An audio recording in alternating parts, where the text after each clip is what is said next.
दोस्तों, मेरे चैनल पर स्वागत है। मशहूर शायर और गीतकार श्री राहत इंदौरी से फोन पर की गई बातचीत सुनिए। बातचीत की है देवेंद्र कौर मधु ने। बोरिए पे बैठिए, कुल्हड़ में पानी पीजिए, हम कलंदर हैं, हमारी मेजबानी और है। जी हाँ, इस तरह के शेर कहने वाले और ये कहने वाले कि ये कैंचियां हमें उड़ने से खाक रोकेंगी, हम परों से नहीं हौसलों से उड़ते हैं। हौसलों और बुलंदी के शायर हैं राहत इंदौरी। राहत जी हमें बेहद अपने लगते हैं क्योंकि वो इंदौर के हैं, वो इंदौरी हैं और हमारे बहुत अपने हैं। लेकिन इस वक्त वो लखनऊ में हैं। मुशायरों के सिलसिले में, अपने काम के सिलसिले में वो इंदौर से बाहर ज्यादा रहते हैं, तो हम उनको लखनऊ फोन लगा रहे हैं। आदाब, नमस्कार, कैसे हैं आप? नमस्ते नमस्ते मधु, बड़ा मैं मजे में हूँ, बिल्कुल ठीक हूँ। हाँ जी, राहत भाई आपसे बात करने के लिए हम बड़े उत्साहित रहते हैं और बड़े खुश होती है आपसे बात करते हुए। नहीं, आपका इस्तकबाल है, स्वागत है। वो तो आप हमेशा करते हैं, मुझे मालूम है, और आपका प्यार ही है जिसकी वजह से हम भी आपसे इतना शिद्दत से जुड़े हुए हैं। जी जी, शुक्रिया। राहत भाई, आज बहुत सारे श्रोता सुन रहे हैं, तो शुरुआत करते हैं। बहुत से लोग आपको जानना चाहते हैं, तो आपको जानने के सिलसिले में मैं तो आपसे ही आपको जानना चाहूंगी। आपके बचपन के बारे में, आपके बारे में कुछ श्रोताओं को बताइए। बचपन शहर की गलियों में ही गुजरा और तालीम भी, जो प्राइमरी मेरा एजुकेशन था ये इंदौर में हुआ जी। और उसके बाद की जो तालीम थी, ग्रेजुएशन के बाद की, वो मैंने फिर अवध यूनिवर्सिटी से और फिर भोपाल से पीएचडी किया।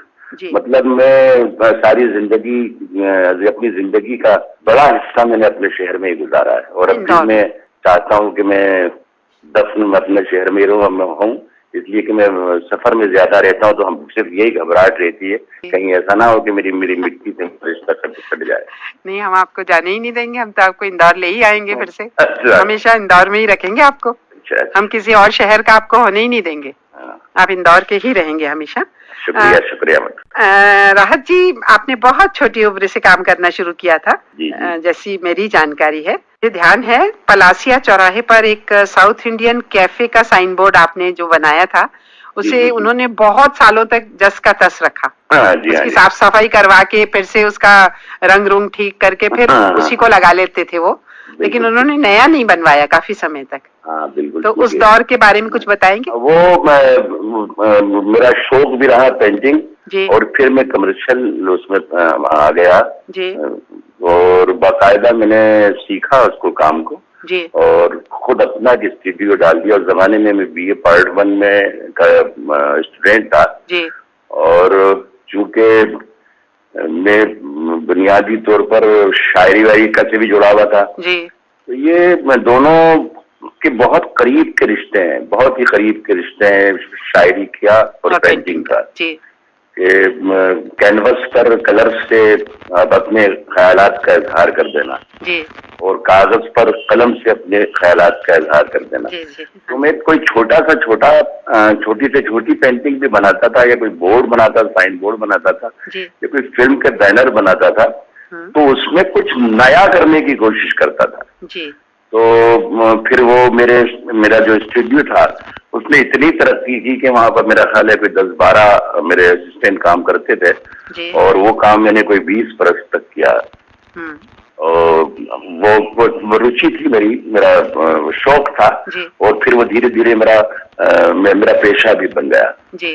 तो और अब तो शायद वक्त नहीं मिलता होगा उस काम के लिए। बिल्कुल वक्त मिलता नहीं पेंटिंग के लिए जी। लेकिन कुछ फरमाइशें होती हैं दोस्तों की और कुछ किताबों के कवर में आजकल बना रहा हूँ। मैं जो किताबें हमारे दोस्त शायरों की छपती हैं, आपकी खुद की किताबों के भी शायद आप खुद ही बनाते होंगे? जी, मैं खुद बनाता हूँ। ये मौजूद और नाराज? ये मौजूद और नाराज तो पब्लिशर के बनाए हुए। मेरी किताब का मैंने सिर्फ एक ही कवर बनाया है। 5वां दरवेश एक नाम की किताब आई थी मेरी जी। वो मैंने कवर अपना बनाया था, बाकी वो जिन लोगों ने छापी है वही।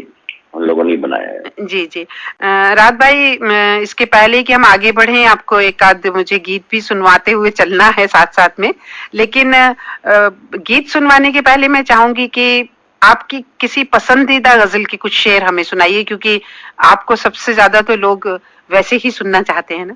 अच्छा, कोई आपकी पसंद की गजल की शेर हम सुनना चाहेंगे आपसे इस समय। तेरी हर बात मोहब्बत में गवारा करके, तेरी हर बात मोहब्बत में गवारा करके, दिल के बाजार में बैठे हैं खसारा करके। तेरी हर बात। एक चिंगारी नजर आई थी बस्ती में उसे, एक चिंगारी नजर आई थी बस्ती में उसे, वो अलग हट गया आंधी को इशारा करके। मैं वो दरिया हूँ कि हर बूंद भंवर है जिसकी, मैं वो दरिया हूँ कि हर बूंद भंवर है जिसकी, और नए सफर के लिए, नई जमीनों के लिए, नए आसमानों का न्योता दे रहा है। हाँ जी। तो ये एक जिंदगी को बेदार करने का ये बड़ा नगमा मेरे नजदीक है, ये मेरी पसंद का है, ये प्लीज सुनाइए। तो राहत भाई, चाहेंगे हम भी कि आपकी पसंद को लोग भी जाने, हमारे श्रोता भी जाने। थोड़ा सा वो गीत सुनवाने के बाद आपसे फिर संपर्क करती हूँ, आप बने रहिएगा हमारे साथ। Hello hello. हाँ जी राहत भाई, आपका गीत मैं अधूरा ही सुनवा पाई हूँ, क्योंकि आपसे बात ज्यादा करनी है। बहुत शुक्रिया, बहुत शुक्रिया, आपने सुनाया, जितना सुनाया उतना ही आपके लिए शुक्रगुजार। राहत भाई, आपके लिए एक बात लोग कहते हैं कि आप बहुत यारबाज हैं और लोग कहते हैं कि आप अपने पुराने यारों को, अपने पुराने साथियों को आज भी उतनी ही शिद्दत से याद करते हैं, उनके साथ वैसे ही प्रेम से मिलते हैं। और ये बात मैं आपसे पूछना चाहती हूँ कि आप अपने दोस्त मित्रों के साथ आपका कैसा? मेरे दोस्त जो हैं, हाँ जी, मुलाकात भी तो जिनसे मेरी मुलाकात है वो तो उनकी तादाद तुम्हें बता ही नहीं सकता, लेकिन दोस्त जो होते हैं वो बिल्कुल उंगली पर गिने जाते हैं। जी जी। और वो दोस्त मेरी जिंदगी का टूट हिस्सा है।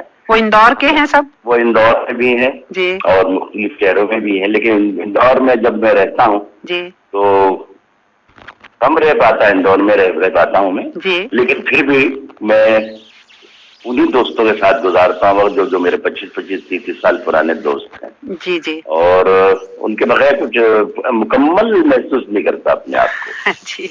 राहत भाई, वैसे मतलब साइन बोर्ड और फिर पेंटिंग्स, और उससे जब आप मुशायरों में शिरकत करने लगी और आपके फिल्मी गीत भी हिट होने लगे, तब मुशायरों में आपकी मौजूदगी पर बहुत असर पड़ा होगा? नहीं, मुशायरों में एस्टेब्लिश था बहुत जी। और तब मुझे फिल्म इंडस्ट्री से बुलावा आया जी। और ये थे टी सीरीज के मिस्टर गुलशन कुमार जी, उन्होंने मुझे बुलाया था। और मैं अपनी कंडीशन पर गया था, इसलिए कि मुझे दिलचस्पी नहीं थी फिल्म सिनेमा में। अपनी कंडीशन पर गया था और मुशायरों में, उस जमाने में मैं प्रोफेसर था, पढ़ाता था कॉलेज में। हाँ जी। तो वो अपनी कंडीशन पर मैं गया। गुलशन जी बहुत ही ग्रेट आदमी थे जी। तो उन्होंने कहा कि राहत भाई आप, मेरी गजल का एक मतलब था जो उनकी फिल्म के सिचुएशन में बैठता था। जी। झील अच्छा है, कंवल अच्छा है, जी। जाम अच्छा है, तेरी आंखों के लिए कौन सा नाम अच्छा है। वाह। तो ये उनकी एक फिल्म आ रही थी शबनम, उसके लिए उन्होंने कहा कि ये आप कर दें। और फिर वो मुझे अनुराधा जी और हम उनके साथ सफर घर जा रहे थे, तो उन्होंने रास्ते में मुझसे पूछा कि आपके पास और क्या क्या चीजें हमारे लायक है। मैंने कहा साहब एक भी लाइन नहीं है आपके लायक मेरे पास। हाँ, लेकिन अगर आप मुझे सही समझा देंगे कि आप क्या चाहते हैं मुझसे, तो मुझसे बेहतर कोई नहीं लिख सकता। तो मैं कोई 6 दिन वहां रहा। तो 6 दिन में उन्होंने पूरा एल्बम रिकॉर्ड कराया, आशियाना नाम का था वो। जी जी। और फिर उसके बाद अनु से मेरी वही मुलाकात हुई, अनु मलिक से। तब फिर अब उसके साथ मैंने दर्जनों फिल्म की। तो मेरा पहला गीत जब आया महेश भट्ट का था की फिल्म थी। तो और वो सुपर हिट गाना था, खुद भी पागल हो गए तुमको भी पागल कर दिया। वो जमाने में बिना का गीत वाला हुआ करती थी, वो उसमें आखिरी पायदान पर बजता था। तो जैसा आपने पूछा कि जब आप इंडस्ट्री में चले गए तो मुशायरों पर कुछ कुछ असर पड़ा। जी। तो मैं बता रहा हूँ कि अनूप ने मुझसे कहा कि राहत भाई आप खुश हैं? जी। मैंने कहा, मैं समझ नहीं पाया कि आप किस उसमें पूछ रहे हैं। जी। तो उन्होंने कहा कि मैंने आपको एक ही रात में पूरे हिंदुस्तान में मशहूर कर दिया। जी। कहा कि अनूप भाई आपकी खुशफहमी है ये, मशहूर तो मैं पहले से मैं मशहूर था पहले से, तभी मैं यहाँ मुंबई में मुझे बुलाया गया जी। तो फिर कुछ दिनों दोनों चलते रहे। इंडस्ट्री में मैं बहुत कम रहा, कभी 2 महीने रहा, कभी 1 महीने, कभी 15 दिनों अपना। राहत भाई, ये बातचीत जो आपसे फोन पर हो रही है, फोन ने अपनी हरकत कर दी वो बीच में कट गया। लेकिन मैं बस ये कहने ही जा रही थी कि एक कुछ शेर और सुनाइए आप हमारी श्रोताओं को, कोई और गजल सुनाइए अपनी अच्छी सी। तब तक फोन ही कट गया था, तब तक हमने आपकी पसंद का गीत बजा दिया। अब शुक्रिया। हाँ जी, आप कुछ और सुनाएंगे हमारी श्रोताओं को? हाँ जरूर जरूर, एक गजल की और शेर को सुनाता हूँ जी। इस कदर प्यार की बारिश हो, इस कदर प्यार की बारिश हो जी कि जल थल हो जाऊं जी। इस कदर प्यार की बारिश हो कि जल थल हो जाऊं जी। तुम घटा बन के चले आओ मैं बादल हो जाऊं। वाह। तुम घटा बन के चले आओ जी। मैं बादल हो जाऊं। घर में बैठा हूं चमकते हुए सोने की तरह, घर में बैठा हूं चमकते हुए सोने की तरह। मैं जो सर्राफे में आ जाऊं तो पीतल हो जाऊं। घर में बैठा हूं चमकते हुए सोने की तरह, मैं जो सर्राफे में आ जाऊं तो पीतल हो जाऊं, तो पीतल हो जाऊं। और ढूंढते ढूंढते एक उम्र गुजारी जिसको, ढूंढते ढूंढते एक उम्र गुजारी जिसको, वो अगर सामने आ जाए तो पागल हो जाऊं। वो अगर सामने आ जाए तो पागल हो जाऊं। हाँ जी, तो पागल हो जाऊं। और ये एक शेर और सुनाना चाहूंगा जी। वो अगर सामने आ जाए तो पागल हो जाऊं। और मुंतजिर चाक पे है मेरी अधूरी मिट्टी, मुंतजिर चाक पे है मेरी अधूरी मिट्टी, तुम हाथ लगा दो तो मुकम्मल हो जाऊं। वाह वाह राहत भाई, बहुत बढ़िया। राहत भाई, अभी बाद में मैं आपसे, जो आप जिस तरह के शेर के लिए बहुत मशहूर हैं, आप हौसलों वाली, आपके शेर पढ़ के, आपकी गजलें पढ़ के कई बार बहुत से लोगों को निराशा में भी कुछ उम्मीद नजर आने लगती है और जीवन अच्छा लगने लगता है और हिम्मत बनती है। कई बार आपके शेर पढ़ के मुझे भी हिम्मत बंधी है, अच्छा लगता है। ये मेरी खुशनसीबी है। तो मेरे शेर कहीं ना कहीं पसंद किए जा रहा है या लोग उसे याद कर रहे हैं। अगर आपकी शायरी किसी को जीने के लिए और प्रेरित करे तो बहुत बढ़िया बात है। वो बहुत इससे अच्छी बात तो कोई हो ही नहीं सकती। हम जो बात कर रहे थे वो आपके मुशायरों की हो रही थी। मुशायरों में जिस अंदाज में आप शेर सुनाते हैं, आपकी एक किताब का शीर्षक भी है नाराज, और जिस तरह से मुट्ठियां बांधे हुए हाथ ऊपर करके आप शेर पढ़ते हैं, ऐसा लगता है कि आप पता नहीं किससे खफा हैं नाराज हैं जैसे। इस बारे में कुछ कहेंगे आप? नाराजगी के इजहार के लिए कई तरीके होते हैं। गाली बक देना भी नाराजगी का इजहार का तरीका है, मार देना, झगड़े कर लेना। लेकिन एक खामोश नाराजगी भी होती है जो मेरे शेरों के 2 लाइनों में, जो 2 लाइन का जो शेर होता है उसमें उन दोनों लाइनों के दरमियान में जो खालीपन होता है जी, वहां कहीं न कहीं मेरी नाराजगी छुपी हुई होती है जी। और वहां पहुंचना मैं चाहता हूं कि वहां मेरा रीडर जो है जी, वो वहां तक पहुंचे। जी। तो गजल एक अजीबो गरीब विधा है कि इसमें जो शब्द हम इस्तेमाल करते हैं वो उसके अर्थ जो है, उसके मानी जो है, उसके मीनिंग जो है वो डिक्शनरी से अलग होते हैं। जी, जी। गजल में चांद का मतलब चांद नहीं है, गजल में फूल का मतलब फूल नहीं है, गजल में खुशबू का मतलब खुशबू नहीं है। ऐसे कई तरह। लेकिन मेरे जो सुनने वाला है, जो श्रोता है या जो रीडर है, उसकी वो उस लफ्ज को परखने की, समझने की, महसूस करने की ताकत रखे। हाँ जी। तो वो आपको नाराजगी, किसी खुशी भरे शेर में भी आपको नाराजगी का इजहार मिल जाएगा। जी राहत भाई, आपने अभी आप जो डिस्क्राइब कर रहे हैं, कुछ इस तरह के शेर सुनाएंगे आप? अभी मैंने आपको शेर सुनाया कि घर में बैठा हूँ चमकते हुए सोने की तरह, मैं जो शर्रात में आ जाऊं तो पीतल हो जाऊं। ये समाज का एक बिगड़ा हुआ रूप है, बिगड़ी हुई शक्ल है कि ईमानदारी अगर बाजार में आ जाएगी, ईमानदारी जब बाजार में आ जाती है तो बेईमानी हो रही है। ये हमारी व्यवस्थाएं हैं, ये हमारी व्यवस्थाएं। तुम जरा हाथ लगा दो तो मुकम्मल हो जाओ, ये नाराजगी खुदा से है मेरी, मुंतजिर चाँद पे है मेरी अधूरी मिट्टी, तुम जरा हाथ लगा दो तो मुकम्मल हो जाऊं। इसका मतलब ये हुआ कि खुदा मेरी मदद नहीं कर रहा है, तो वहां तक पहुंचना शर्त होता है मधु। जी जी, हाँ जी। हेलो। जी हाँ जी, मैं सुन रहा हूँ। हाँ राहत भाई, ये तो हुई आपकी शायरी की कुछ बातें। आपका कोई यादगार मुशायरा, उसके बारे में कुछ बताएंगे आपकी? तो ये मेरा ख्याल है 71 में मैंने ज्वाइन किया था मुशायरे, ऑल इंडिया मुशायरे में पढ़ना, और अब ये 40 बरस हो गए। इसमें मैंने दर्जनों मुल्कों में हिंदुस्तान से बाहर सैकड़ों मुशायरे पढ़े हैं। और हर रात मुशायरा एक ऐसी चीज होती है कि हर रात एक नई कहानी छोड़ के चली जाती है। वो लोगों को अगले मुशायरे तक वो कहानी याद रहती है कि ये रात में जो मुशायरा हुआ था उसमें ये हुआ। तो अब इतनी मेरा एक शेर है कि अब इतनी सारी शबों का हिसाब कौन रखे, अब इतनी सारी शबों का हिसाब कौन रखे, बड़े सवाब कमाए गए जवानी में।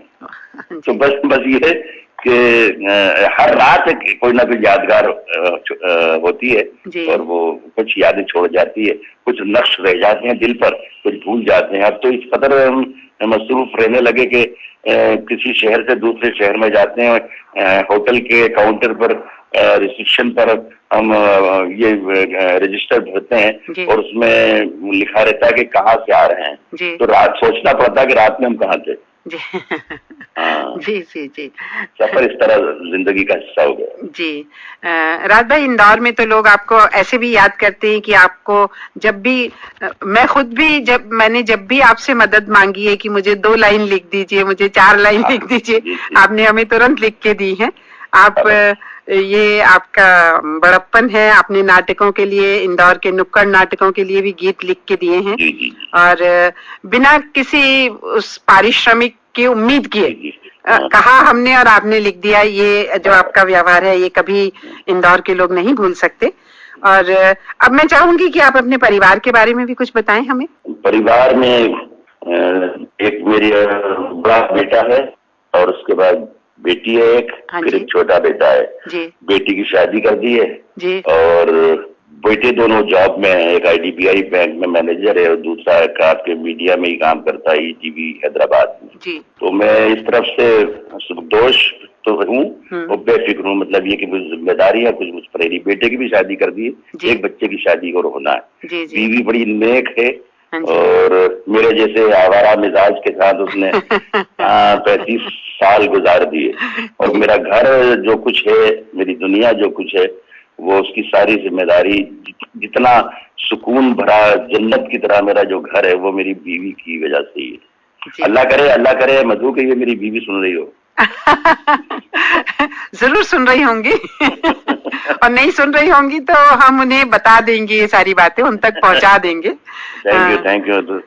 राज भाई, मैं अब जो वो शुरू से मैं हौसलों वाली बात कर रही हूँ कि आपने बहुत लोगों की हौसला अफजाई की है अपने शेर व शायरी के जरिए, कुछ उस तरह के शेर हमारे सुनने वालों के लिए पेश करेंगे? हाँ जरूर जी। ये मेरे बहुत मशहूर शेर जो स्टेज के होते हैं, उनमें से 2 एक शेर आपको सुनाता हूँ। सूरज सितारे चांद मेरे साथ में रहे, सूरज सितारे चांद मेरे साथ में रहे, जब तक तुम्हारे हाथ मेरे हाथ में रहे। शाखों से टूट जाएं वो पत्ते नहीं हैं हम, शाखों से टूट जाएं वो पत्ते नहीं हैं हम, आंधी से कोई कह दे कि औकात में रहे। और एक शेर और सुनाता हूँ। ये चैलेंज है एक तरीके से। हाँ जी। मैं नूर बन के जमाने में फैल जाऊंगा, तुम आफताब में कीड़े निकालते रहना। वाह राहत भाई, बहुत बढ़िया, बहुत बढ़िया। राहत भाई, समय हमसे इजाजत चाहता है और घड़ी की तरफ मैं देख रही हूँ, मन तो नहीं भरा, इच्छा है कि फिर आपसे कभी खूब लंबी बात की जाए और बात करें आपसे। और मैं यकीन से कह सकती हूँ कि हमारे श्रोता भी अभी आपको और सुनना चाहते हैं, बहुत सुनना चाहते हैं, लेकिन वक्त की मजबूरी है। तो अब मैं आपको आपकी पसंद का कोई गीत सुनवाना चाहूंगी। मेरी पसंद की मैंने बताया कि वो बहुत कम नज़्में ऐसे हैं जी, हजारों लाख की तादाद में हिंदुस्तान में हिंदी फिल्मों में गीत रिकॉर्ड हुए हैं, लेकिन बहुत कम ऐसे हैं कि जो 50 बरस का, तो मैं खुद फिल्मों में लिखता हूँ तो 12 बजे मुझे मेरा म्यूजिक डायरेक्टर कहता है कि गाना रिकॉर्ड करना, 5 बजे तक गाना लिख कर दे दीजिए। मैं 5 बजे तक गाना लिख कर दे देता हूँ, वो 7 बजे तक गाना रिकॉर्ड हो जाता है। 8 दिन के अंदर पिक्चर रिलीज हो जाती है, 12:30 बजे रिलीज होती है और 1 बजे फ्लॉप हो जाती है। अब आपके ऑडियंस को कौन सा गीत? जिन्हें नाज हिंद पर वो कहाँ। आप शायद 10वें व्यक्ति हैं जिनकी पसंद पर मैं देखिए, अब अमर गीत जी। और राहत भाई, आज आपने हमारे लिए वक्त निकाला, हमसे फोन पर बात की, इसके लिए आपका बहुत बहुत शुक्रिया। धन्यवाद। शुक्रिया, आपने मुझे याद, आपसे मिलने की फिर इच्छा है, फिर कभी आपसे और बात होगी। धन्यवाद।